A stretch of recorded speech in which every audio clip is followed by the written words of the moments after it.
মোটেই না। তাই তো ভিন্ন স্বাদের খাবার নিয়ে আসবে মজাদার সব বন্ধুরা। আজ এক বন্ধু আসছে নতুন এক রান্না নিয়ে। তাহলে চলো তাকে আমরা দেখে নিই।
দিয়ে দাও, তুমি অরে যাবো, আমি দিয়ে দেবো অরিগানোটা। হ্যাঁ,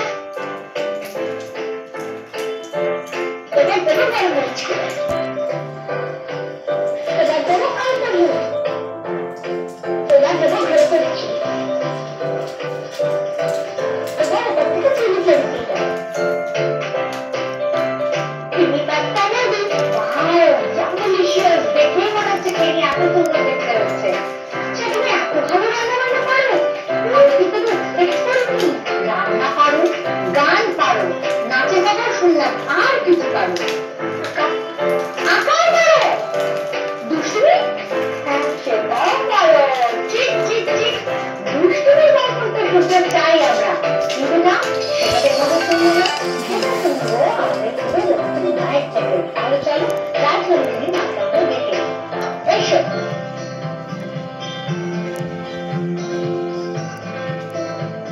নমস্কার। নমস্কার তানিয়া। তুমি যেমন ছোটদের নিয়ে কাজ করো, তেমন আমাদের একটা ছোট্ট পাবলিশিং হাউস আছে, আমাদের ছোট্ট টিম, দু তিনজন মিলে আমরা এই পত্রিকাটা প্রকাশ করি। তো এখানে আমাদের পরিচিত এবং পছন্দের সমস্ত লেখক লেখিকারা লেখে, আমি এটা তোমাকে দিতে চাই। আমার খুব ভালো লাগবে যদি তুমি এটা করো। নিশ্চয়ই নিশ্চয়ই, থ্যাংক ইউ সো মাচ।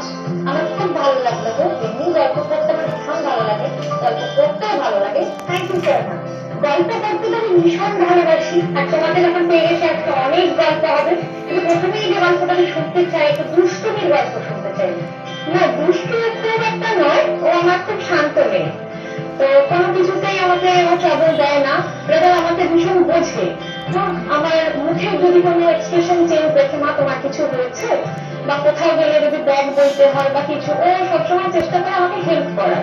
এবার বাচ্চা তো ছোটখাটো কিছু দুষ্টুমি করে, সেগুলো সরে যাওয়ার মতো আর মেনে নেওয়া যায় সেগুলো। গান নাচ আঁকা এত কিছু শেখে, তোমার মধ্যে কি এই জিনিসগুলো ছোট থেকে ছিল? আমি গানটা শিখেছি ছোট থেকে, বাকি রান্না টান্না যা পড়াশোনা ছিল তো করেইছি, পরবর্তীকালে যা যা করার সেগুলো করেছি। চেষ্টা করছি যেগুলো আমরা পাইনি, আমাদের না পাওয়া কিছু, কোনো প্রেশার দিয়ে না, খুব খেলার ছলে শেখানোর চেষ্টা করছি। আচ্ছা তুমি কি চাও মেয়ে বড় হয়ে কি হোক? সেটা ও যেটা ভালোবেসে করতে চাইবে আমি সেটাই ওকে করতে দেবো, আমার দিক থেকে ওর কোনো প্রেশার নেই। কিন্তু যে হারে রান্না বান্না হচ্ছে বাড়িতে, আমার তো মনে হচ্ছে ভীষণ যেন শুনছি এখন। ওর না মানে ভবিষ্যতের পেশা মাঝে মাঝেই পাল্টে যায়। কখনো ভাবে ও ডান্সার হবে, আচ্ছা কখনো ভাবে নেল আর্টিস্ট হবে, আচ্ছা কখনো কখনো ভাবে ট্যাটু আর্টিস্ট হবে। টিচারটা সবসময় পেশা, বাকিগুলো আর চেঞ্জ হয়ে যায়। তো ইদানিং দেখছি রান্নার ঝোঁকটাও হয়েছে, তো অনলাইন অ্যাপে যেরকম খাবার ওর ইচ্ছা আছে, এরকম বাড়ি থেকে কিছু কিছু করে, তো দেখা যাক ভবিষ্যতে আলটিমেটলি কোথায় গিয়ে দাঁড়ায়। আমি জানো তুমি যখন কথা বলছো একটা জিনিস দেখতে পাচ্ছি, তুমি মেয়ের ব্যাপারে যতক্ষণ কথা বললে তোর মুখে একটা ভীষণ ব্রাইটনেস, মানে তুমি ও যাই করুক তাতে তুমি ভীষণ নেই বোঝা যাচ্ছে সেটা। এইরকম সাপোর্টিভ নামের বন্ডিং এর মধ্যে থেকে আমি যেটা পাওয়ার পেয়ে গেছি, পেয়েছিল ভীষণ খিদে, হয়ে গেছে তৈরি ক্রিমি পাস্তা। ক্রিমি পাস্তা এক্ষুনি সুন্দর করে সার্ভ করবো বন্ধুরা, নিয়ে নেবে একটা খিদে ব্রেক।